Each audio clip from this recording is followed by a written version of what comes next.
This story is dedicated to my grandmother, Shiku Yuana. You were my very first timeless tale. You never told me that goodness triumphs. You showed me.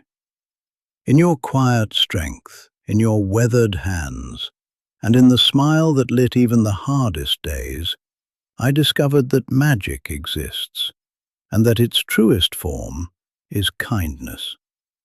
If I write fairy tales today, it's because you lit the first spark. If my characters fight with courage, it's because I watched you battle in silence with grace. And if my endings carry light, it's because you were mine, and you asked for nothing in return. Thank you for building me a heart that never stopped believing in kindness.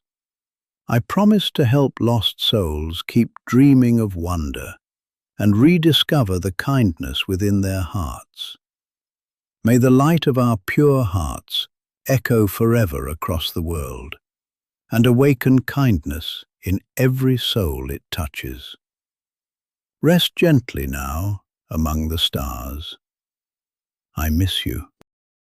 Long ago, in a forgotten land where the moon never slept, there existed a forest unlike any other, the moonlit forest. Its towering trees shimmered in silver light, and the air itself hummed with an ancient song few dared to interpret. Legends whispered that the forest was alive, watching, testing, guarding truths too deep for words. Many had entered, none had returned.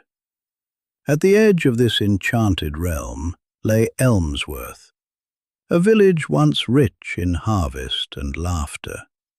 But in recent years, the rains had vanished, the soil cracked, wells dried, hunger carved shadows into every home. Some said the forest had turned its back on them, offended by a forgotten sin. Others spoke in reverent hushes of the golden feather, gift of Lunea, the celestial phoenix who descended once every 100 years. It was said the feather would grant a single wish, but only to a soul both pure in heart and noble in intent. In a crumbling cottage by the village's edge lived Lyra, a girl of 12 winters, with eyes like candlelight in a storm. She cared for her frail grandmother, the only family she had left. Their days were measured in crumbs, yet Lyra never once complained. But as the old woman's breath grew thinner, worry nested in Lyra's chest like an unwelcome guest. One cold evening, Lyra sat by the flickering fire, her grandmother's voice a whisper wrapped in warmth.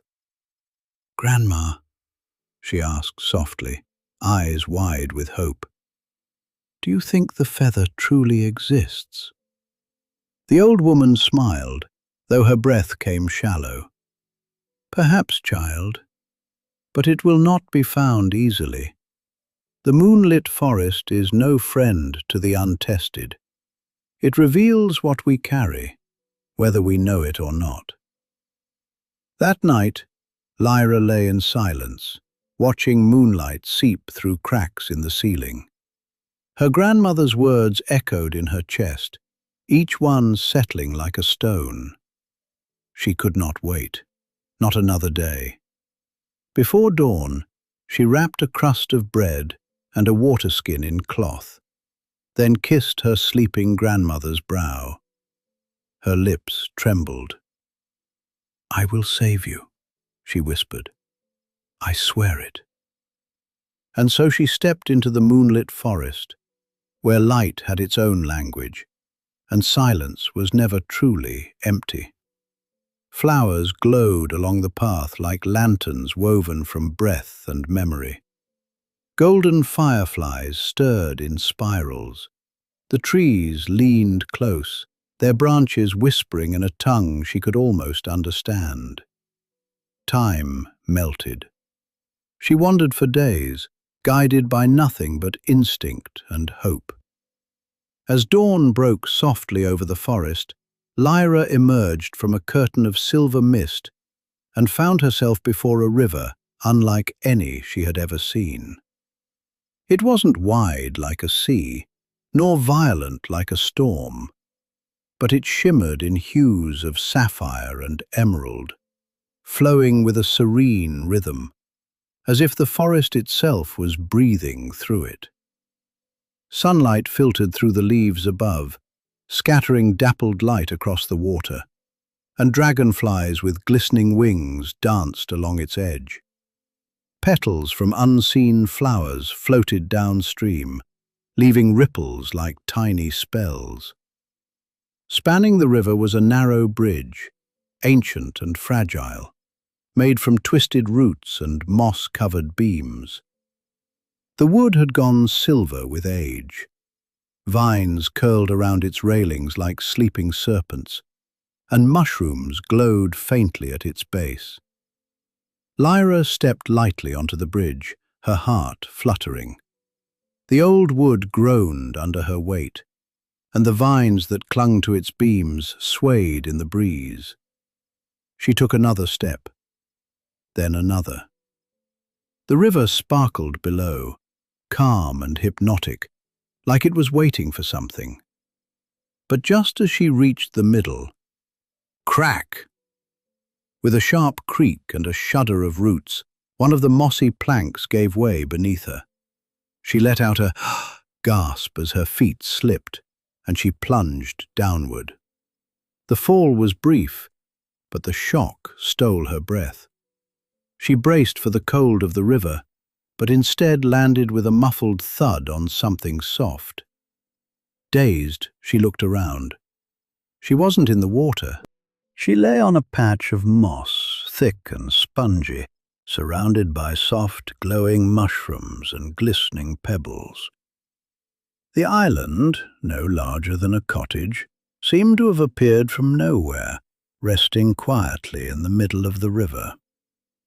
She sat up slowly, brushing leaves and bits of moss from her cloak, when a voice echoed, deep and ancient, yet strangely amused.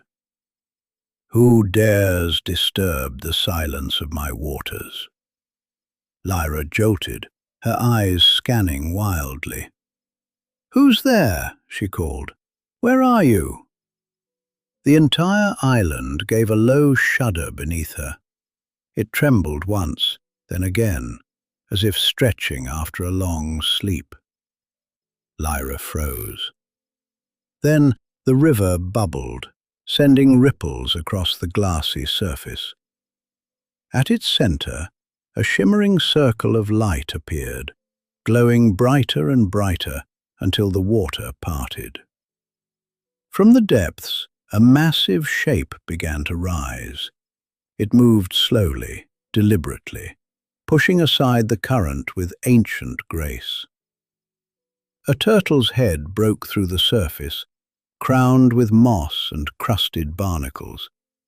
Its eyes, golden and deep as candlelight, blinked once, then locked onto her. Lyra gasped, stumbling back a step, but quickly steadied herself.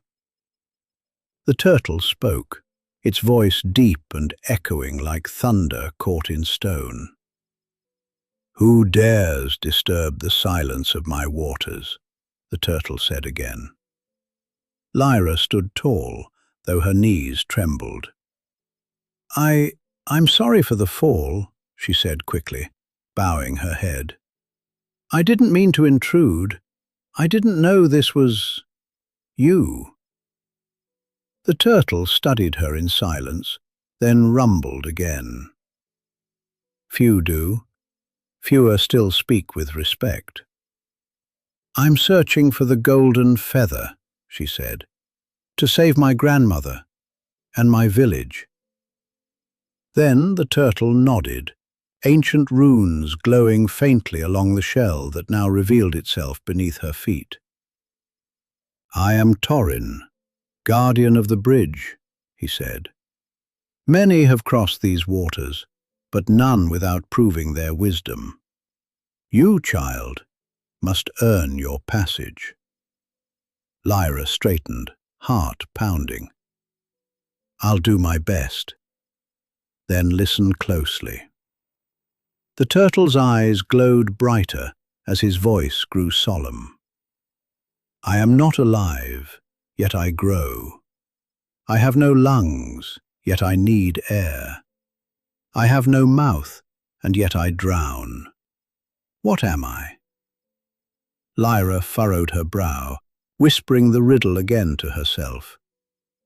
"I am not alive, yet I grow. I have no lungs, yet I need air. I have no mouth, and yet I drown." She closed her eyes, searching her memories. She saw her grandmother lighting the hearth, the tiny flame flickering to life, dancing hungrily, needing air, but dying when drowned. Her eyes flew open. "Fire," she said firmly. "The answer is fire." For a moment there was only silence. Then a deep rumble rose from beneath her feet, like distant thunder rolling through the earth. Torrin's golden eyes gleamed. "You are wise, little one," he said. "Few have answered so swiftly, and fewer still with such certainty." Beneath her, the island began to shift again, not in warning, but with purpose. The river shimmered as ancient currents stirred, and from the opposite shore, vines of silver light slithered through the air, weaving together plank by plank.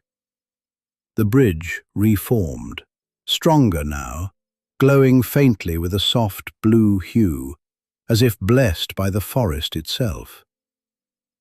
Torrin lowered his head in a slow nod. "You may pass." Lyra turned to look at the new bridge, then back at Torrin. "Thank you," she said, placing a hand over her heart in gratitude. As she stepped carefully onto the glowing path, the turtle watched in silence, his massive form slowly sinking once more into the depths. And as the final plank met her feet on the far shore, the bridge dissolved behind her, leaving only mist and the sound of gently flowing water. The forest ahead waited, quiet and ancient, and Lyra pressed on. As she ventured deeper into the forest, a pale mist curled around her ankles like silk. Flickering shadows danced within it. One of them stepped forward. Her breath caught. It was her grandmother. "Lyra, my child," the old woman said gently, "you've come so far, but you must turn back. The forest is too dangerous." Lyra's heart clenched. The voice, the eyes, it was all so real. But then she saw. The woman stood tall and strong. Her real grandmother could no longer rise from bed. No, this was not her. Lyra stepped forward, steady and brave. "You're not my grandmother," she said.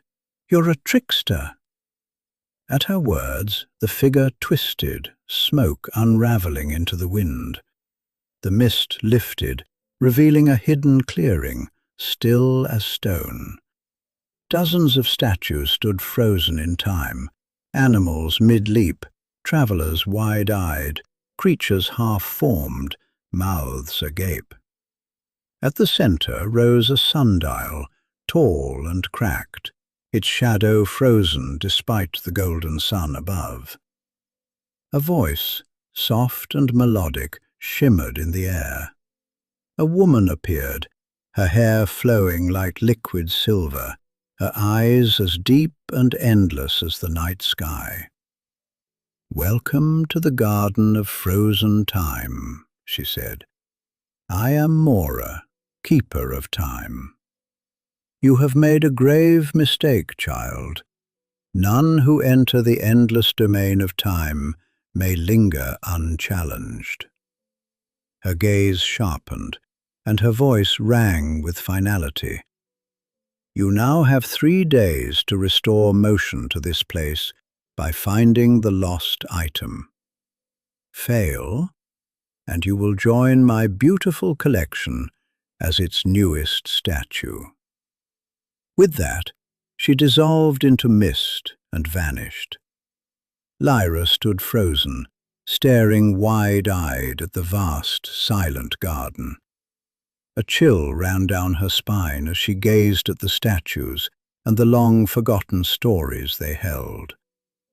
She examined the sundial and noticed a missing gear at its base. Then, swallowing her fear, she took a trembling step forward. And she searched. 2 days and 2 nights, through roots and ruins, beneath thorny vines, inside hollow logs, across every stone path. Nothing. By the 3rd night, her body was failing. Her hands were raw and bleeding, her stomach gnawed with hunger, her limbs heavy as stone. She collapsed beside the sundial, breath shallow, spirit dim. From her satchel, she took out her final crumb of bread. So small, so useless. She looked at it in her palm, then up at the unmoving shadow of the sundial. "This is it," she whispered. "This is how my story ends." She lifted the morsel to her lips, when a faint rustle stirred the silence. From behind a cracked statue, a mouse emerged, frail, trembling.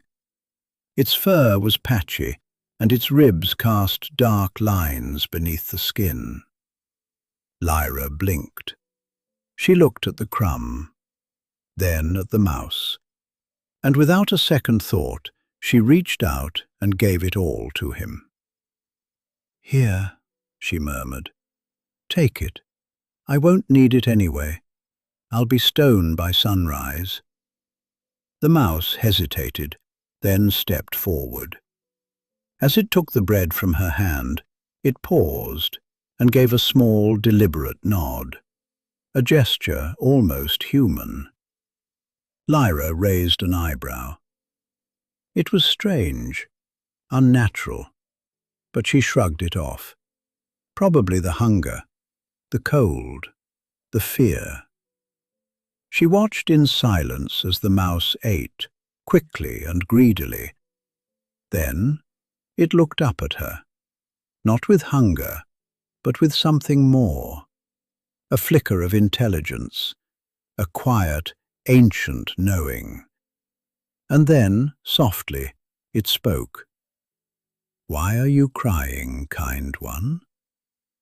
Lyra gasped, stumbling backward. You can talk." The mouse gave a small, almost amused smile, his whiskers twitching. "Magic flows through this forest," he said, "and kindness speaks the loudest of all." Lyra's hands trembled, but she didn't ask how or why. She simply told him everything. The missing gear, the curse, the threat of mourning. The mouse listened in silence, nodding thoughtfully. Then, rising on his hind legs, he looked her in the eye. "A good heart is always rewarded," he whispered.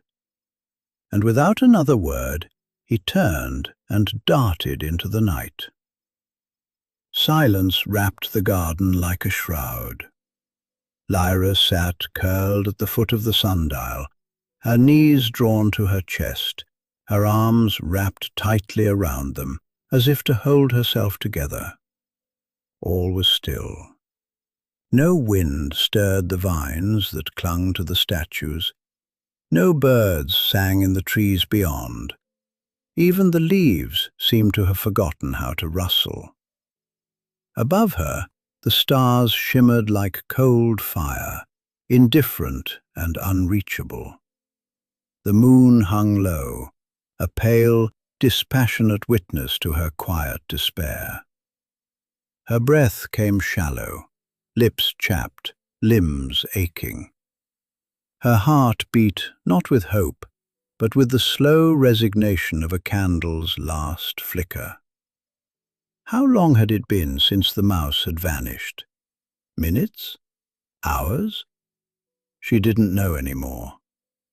Time had stopped meaning anything in this cursed place, except for the cruel truth that it was running out. She closed her eyes.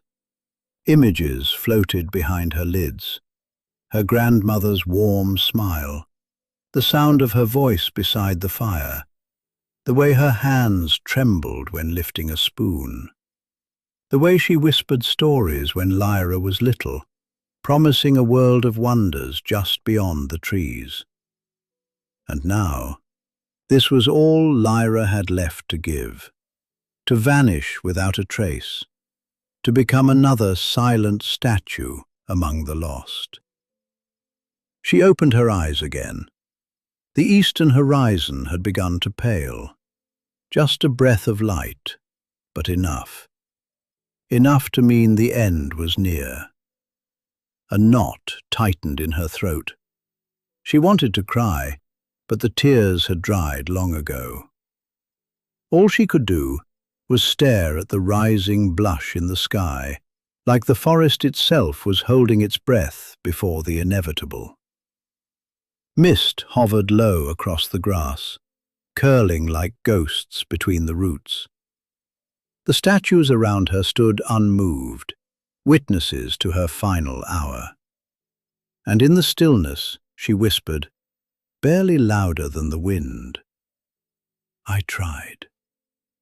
No reply came, only the slow bloom of dawn and the hush of the world waiting to see if a child's kindness could still bend the fate written in stone. The garden held its breath. Night clung to the earth in shades of deep indigo, pierced only by the last, fading stars. Lyra stood still at the edge of the sundial, her cloak drawn tightly around her shoulders, her gaze locked on the horizon, where the first light of dawn had not yet dared to rise.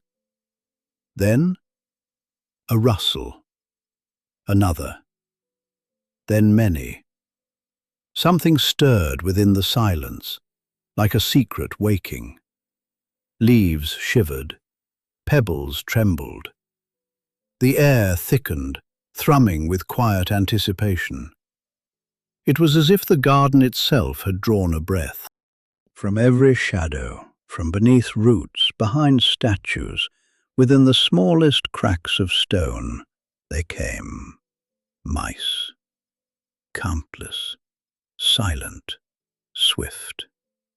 They moved like living stardust, flowing across the garden in a soft cascade, their tiny feet tapping ancient paths like rain on forgotten drums. Lyra stared, frozen in wonder. The stillness of the garden had been swept away by the pulse of life. And then, one figure broke from the wave, not away from her, but toward her. A single mouse, small and bright-eyed, darted between petals and stones with desperate urgency. Her breath caught. It was him, the little one from before. Clutched in his jaws, glinting like moonlight, was the missing gear. He ran straight toward her, heart visibly pounding, his tiny body thrumming with purpose. Reaching her, he skidded to a halt. Then, carefully, he lifted his head and placed the gear at her feet, like a gift offered to a queen. Lyra's hands trembled as she reached out, her fingers closing around the smooth silver. She looked into his eyes. He gave a single nod, solemn, sure. A gesture not born of instinct, but of gratitude. Then, without a sound, he turned and disappeared into the flowing tide of mice, vanishing into the mist like a spark swallowed by the stars. The horizon bloomed with the pale fire of dawn. Lyra leapt to her feet, the gear clutched tightly in her trembling hands. She raced to the sundial, heart pounding, and pressed the piece into place with trembling resolve. Her fingers, scraped and shaking, turned it gently, like awakening something ancient. Nothing. "Please," she whispered, "please work." A heartbeat of silence. Then, a low, ancient groan rolled through the earth like thunder. The sundial jerked. Its long shadow crept forward, slow, deliberate, as if time itself had awoken from slumber. Around her, statues trembled. Cracks spidered across their stony forms. One by one, their limbs twitched. Eyes blinked open. Breath filled chests once silent for centuries. Then, the garden came alive. Stone shattered like petals in a summer wind. Creatures stirred. Colors returned. 100 voices gasped into the morning. Above them all, Mora stood once more, emerging from mist as if woven by the very fabric of time.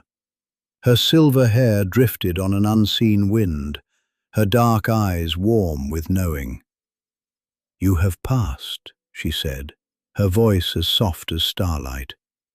"You may continue, brave one." Lyra, breathless and wide-eyed, gave a small nod. And thus, with courage quiet in her chest, she stepped forward, into the whispering green, where wonders slept and trials stirred. Just before sunset, Lyra reached the heart of the forest. There stood a magnificent tree, ancient and resplendent, its golden leaves catching the last light like fire suspended in time. But before it yawned a vast chasm, deep and endless, and the only path across was a bridge woven from shimmering stars. As she approached, one of the stars floated toward her, pulsing with quiet light. Then, in a voice both gentle and vast, it spoke. "To cross, you must leave behind your greatest fear. What burdens your heart, child?" Lyra paused. The wind stirred the hem of her cloak. Then, "I'm afraid of failing them, of letting my village, my grandmother, down." The star brightened, then dimmed, as if nodding. "Courage is not the absence of fear," it said, "but the strength to walk forward despite it." Lyra took a breath and stepped. Her heart lightened. The fear didn't vanish, but it no longer weighed her down. The bridge held. She crossed. On the other side, beneath the ancient tree's golden boughs, she saw it, the golden feather. It lay gently nestled at the foot of the great trunk, glowing faintly as though it held the last light of the sun. Lyra knelt. Her fingers trembled as she picked it up. It was warm in her palm, light as breath, yet pulsing with magic. She stared at it in awe. Then a voice filled the air, calm and resonant. "Why do you seek me?" Lyra flinched. She looked around, but there was no one in sight. Her gaze dropped to the feather in her hand, her brow furrowing. It seemed to shimmer more brightly now, as if it had spoken. She hesitated. Then slowly she drew the feather to her chest and held it close, wrapping both arms around it as if it was something living, sacred. "To save my village," she whispered, "and my grandmother. The rain has left us. We're fading." The voice deepened, edged with gravity. "And if another soul needed this gift more than you, would you give it up?" Lyra's throat tightened. Images flashed before her eyes. Cracked wells, her grandmother's fragile smile, hungry children staring at barren fields. But still, she closed her eyes, held the feather tighter, and nodded. Yes, if it meant someone else could live, I would. The silence that followed was sacred. Then, light erupted from the sky. A golden phoenix, radiant as the sun, descended in a spiral of fire and light. It landed before her, wings like banners of dawn. "I have watched you since the moment you stepped into my forest," the phoenix said, voice warm as sunlight. "You have walked with courage, spoken with kindness, and chosen with love." The feather shimmered in her hand, then dissolved into golden dust, rising like smoke into the air. Moments later, thunder rolled, dark clouds gathered, and the heavens opened, pouring down the first rain in years. The forest sang, the earth drank deep, and Lyra, soaked in wonder, turned her face toward the sky. Then the phoenix knelt, wings unfolding. "Come, little one," it said gently. "Let me take you home." Riding on the phoenix's back, Lyra soared high above the land, now reborn beneath the silver rain. Fields once parched and cracked shimmered green with new life. Rivers flowed where dust once ruled. Flowers bloomed, stretching toward the light. And then, on the edge of the horizon, Elmsworth appeared. Lyra leaned forward, heart fluttering. Outside the old, crumbling house stood her grandmother, alive, smiling, strong. Tears sprang to Lyra's eyes. As the phoenix descended, she leapt from its back and ran into her grandmother's arms. They embraced, long and silent, full of all the words that hearts speak but lips never find. Above them, the majestic phoenix hovered, its golden wings lighting the sky. The villagers, drawn by the brilliance, gathered outside their homes. They gazed up in awe at the celestial bird, its feathers gleaming like starlight. Whispers turned to shouts, shouts to songs. "The spirit of the forest," they cried. Some knelt, others wept, all rejoiced. And when they saw Lyra standing beside it, their voices rose higher still. That night, beneath lanterns and stars, the village celebrated. They sang of courage, they danced for rain, and they honored the girl whose heart had changed the world. As the celebration faded into silence, the phoenix rose into the night sky. But before it vanished, it let fall one last golden feather, which drifted down and came to rest at Lyra's feet. A gift, a memory, a legend. Her grandmother took her hand and whispered, "You did it, my little star, just like I always knew you would." And so, even today, when stars rise and rain falls, the children of Elmsworth whisper the tale of Lyra, the girl who faced darkness with kindness, who walked bravely where hope had fled, and who proved that even the smallest heart can carry a light strong enough to change the world. The end.